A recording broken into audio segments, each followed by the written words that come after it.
listening to GCN, the world leader in independent talk radio. Okay, ladies and gentlemen, we are now simulcasting at Infowars.com, the syndicated radio program at PrisonPlanet.tv. For the next 30 minutes or so, we're joined by Congressman Ron Paul, joining us from Texas. Congressman Ron Paul needs no introduction. Congressman, I have just a ton of important questions to ask you, a bunch of listener emails that I promised to read on air and to bring up to you. But out of the gates, what is most important right now on your plate that you think the American people should be made aware of?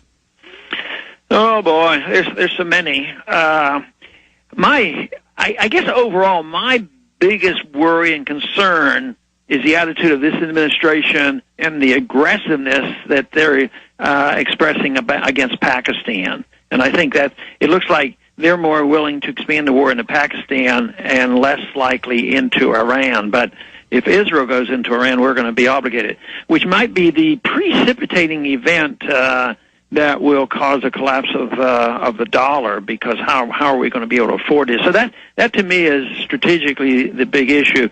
In a more casual way, I guess, the project I'm working on is trying to get as many people as possible to support this audit bill, 1207, which I think it's the last I looked, I think we were up to 86 on this. We got a bunch of new co-sponsors after they heard from their constituents back at home in this 2-week break. So what you do on the radio and what others do elsewhere must be alerting a lot of people, because some members came up to me and they said, boy, I had a couple town hall meetings, and lo and behold, every time I had them, there were 3 or 4 or 5 people saying, are you going to support the audit bill?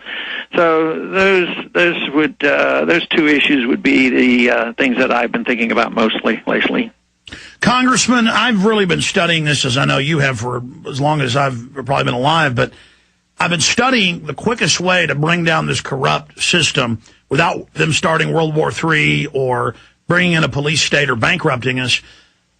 And as you said a month ago here on the show, is have grand juries investigate the bankers. They've certainly committed crimes.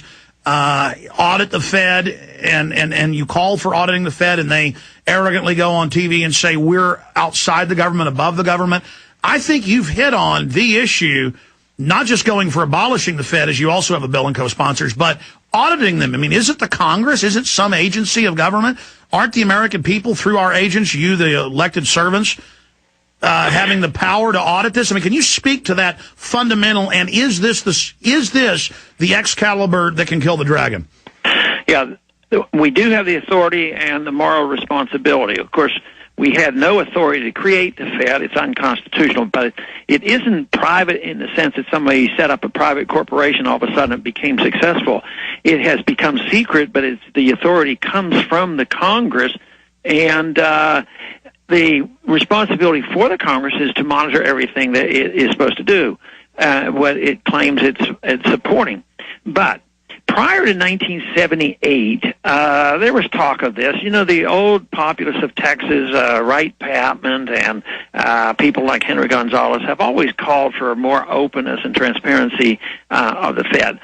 But every time that came up, the people would say, well, the GAO has no explicit authority to audit the Fed, so they wouldn't do it. And that was the way they handled it. But finally, on insistence that the GAO have the authority, in 1978 they wrote a law that said now the GAO has the authority to audit the Fed, except for 4 big issues, and that was essentially everything. The important issues were excluded. So in legalizing an audit of the Fed, they actually put it in the law that we couldn't find out any information.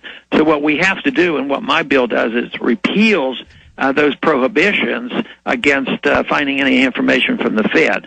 If we get the books open, find out what they're doing, where these trillions of dollars are going, who their friends are, what kind of corrupt governments they support, what central bank activity there is, and how much all this economic planning, not only domestically but internationally, I think then it's going to make it much easier to have monetary reform and do something to get rid of the Fed.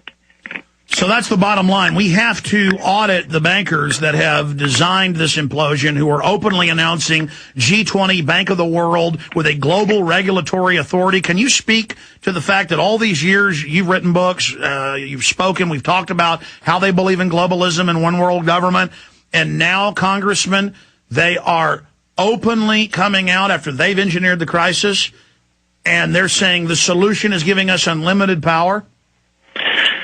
That's what they do. We're doing it domestically and we're doing it internationally. I think the IMF made the proposals that they wanted like $50 million, and Obama says, well, let's give them 100. He doubled the amount they requested.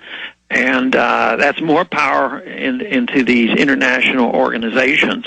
At the same time, look at all the power that's gravitating to Washington. Real estate prices aren't going down in Washington because there's so many people moving in. They have been doing this for years. Every time they create a problem, they say, well, there's not enough power. Their explanation now, and I think a key speech was that economic speech that Obama gave. You know, he said, well, we do have problems, and there's an emergency, and we have to do this. We don't have enough regulations, so we need more government regulations and international regulation. That means they're going to bring in these international government.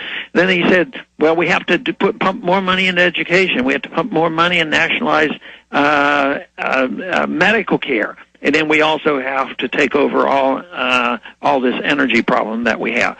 But then his fifth part of his speech was, you know, we have to act responsibly. We have to now devise a system of government where we act within our means and get this budget under control. But we don't have to do that for a while. Let's do that in 10 years from now. I don't know how they can do that with a straight face and how the American people can swallow that.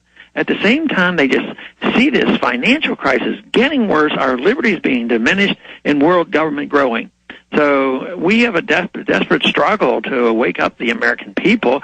But on the more positive side, there are more now who are becoming aware of what's happening. And the worse the crisis gets, maybe more people will wake up. And that's why I think the auditing the Fed bill is important, because they'll say, because most people don't even know yet that we're not allowed to have this information.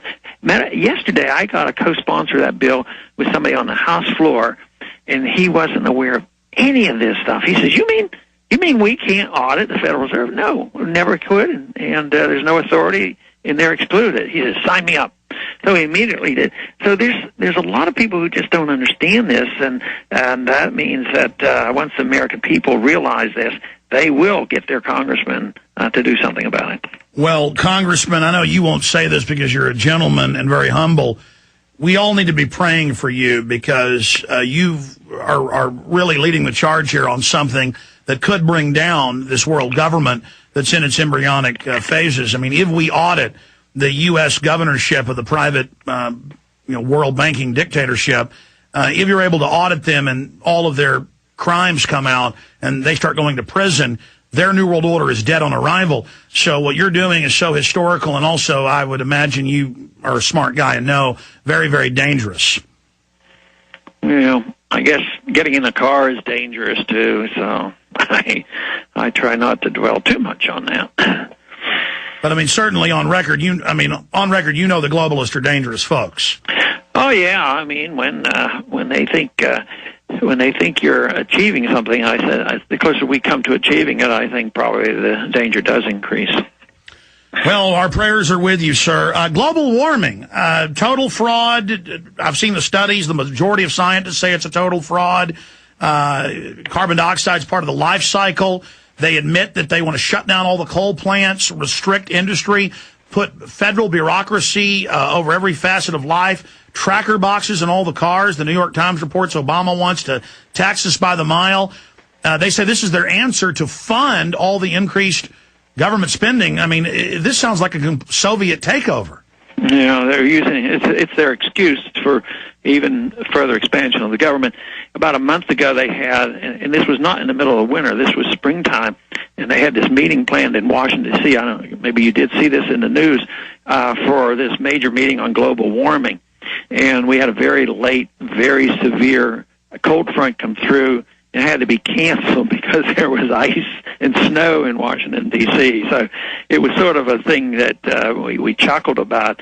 But I I think some of the the emissions are a contributing factor, but I also think there's tremendous science to show that the Earth gets warm and the Earth gets cold, and we're through cycles. And like you said, I think there's pretty strong scientific evidence that these past 10 years have not necessarily been all that bad. I know here, just from our personal experience here in Texas, in my last couple of winters here have been pretty darn chilly. I worried about my tomatoes freezing this year.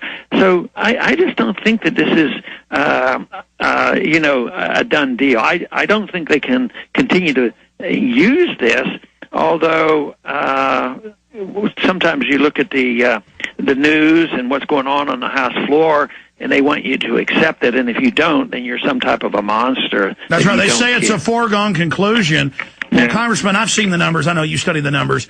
The UN's own reports claim that humankind is contributing to the increase in temperature by 3%. The rest is volcanoes and the ocean and other creatures that exhale carbon dioxide that plants breathe.